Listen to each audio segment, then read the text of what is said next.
Hello guys, Jason here. Today we're going to talk about why 3 counties in western Maryland are trying to secede into West Virginia.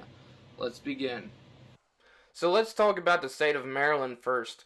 Maryland is a state I'm familiar with. I've gone there a decent amount of times to go see some friends, and I'd also go there with my dad because he sometimes works over there. It's definitely a very nice and very diverse state. In the southern area, you got the Chesapeake Bay area, which has some cool places like Solomon's Island, and across the bay you have Ocean City. And around the central part of the state, you have the D.C. metro area and Annapolis, which are both very nice. On the northeastern side, you have the Baltimore area, and on the northwestern side, you have the mountainous Panhandle. I've been to pretty much everywhere here except Ocean City, so I'm pretty familiar with most of the state. So this mountainous panhandle contains 3 counties, Garrett, Allegheny, and Washington County. These counties are very different from the rest of this state. It's more similar to West Virginia than it is to the rest of Maryland. The people here don't have the same beliefs as they do in the rest of the state. These people are pro-gun, pro-God, and pro-freedom, and they don't like the government to be involved very much in their lives, like the rest of the state wants. Maryland has more strict laws on everything, especially guns. They have an assault weapons ban, which is pretty stupid in my opinion. I understand having background checks to make sure criminals don't get guns, but I think innocent people should have the right to purchase any kind of gun they want, and most people here would agree with me. If they at least made it where if you had to take a training class to get them, I think that would be fair, but not letting them have it at all, I think is ridiculous.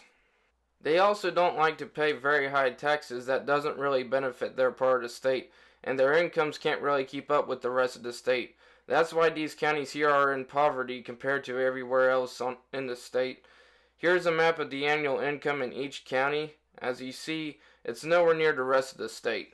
Anyways, as I was saying, this part of Maryland is very different from the rest of the state. The culture, the economy, and the geography is much more similar to West Virginia.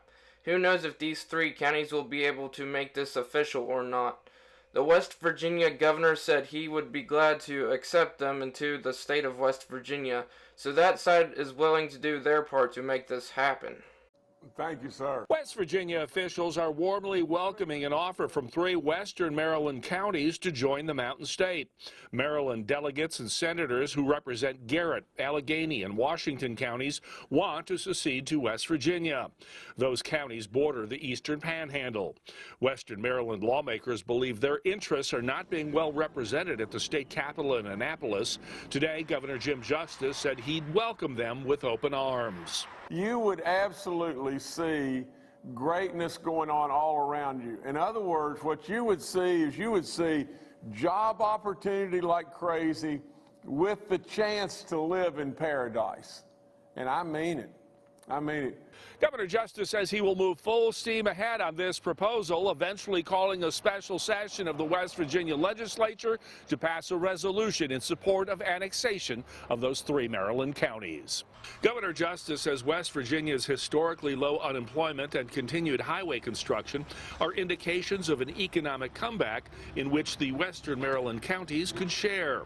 Representatives of the eastern Panhandle say those 3 counties have a lot in common with West Virginia anyway. But in reality, our communities cross over, and this is a fit that would work very well for the people in both West Virginia and Maryland. They said, I think that we think this is what's good for our people back here. We want to become part of West Virginia. We see what's going on in West Virginia. The move would require action by both state legislatures and Congress, in addition to a voter referendum in the 3 Maryland counties. Experts say passing all of these steps could be challenging. Also today, Maryland's House Minority Leader, who also represents the western county, says he doubts this effort will succeed. By the way, the last time any counties were successful in leaving a state was way back in 1863, when dozens of Virginia counties left to form West Virginia. So on Maryland's part, I don't know what they will do. They are likely to reject it because of tax reasons, and also having less people makes the state lose power in lots of things like income, electoral votes, and state funding. So this is how the states would change. West Virginia would go from having 1,793,000 people to having 2,035,000 people. and it would go from 24,230 square miles to 25,636 square miles. Maryland would go from having 6,185,000 people to having 5,943,000 people, and its size would go down from 12,407 square miles to having 11,001 square miles. West Virginia would go from the 40th most populated state to the 38th most populated state. Maryland would go from the 18th most populated state to the 19th most populated state. Their square mileage size ranking would not change. West Virginia and Maryland would still rank beside each other, with West Virginia being the bigger state.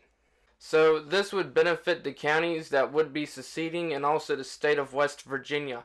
West Virginia would gain more funding and power, and those counties would gain more freedoms, but could potentially lose funding, with West Virginia being a much poorer state, which could hurt those counties' education systems and their road conditions. It would also be bad if these counties would inherit West Virginia's suffering job economy and population loss. Overall, I think these counties and West Virginia would be happier if this was to happen. So, will this actually happen? I do not know. We will have to see. I know parts of Virginia tried to do this in 2020, but it didn't work out, which I'll do a video on that in the future. So, with that being said, I believe I've covered this topic very well. If I missed anything, feel free to let me know. In my opinion, both states have good and bad things about them. West Virginia being poor and hard to find a decent job, and Maryland being very expensive and strict is what's bad about these states. They both are very scenic and some of the coolest states on the East Coast. If these states didn't have the major problems they have, they would probably be some of the best states in the country. In my opinion, they are both in my top 5 favorite states. Let me know what you think in the comments. Feel free to like and subscribe. Thank you and have a great day.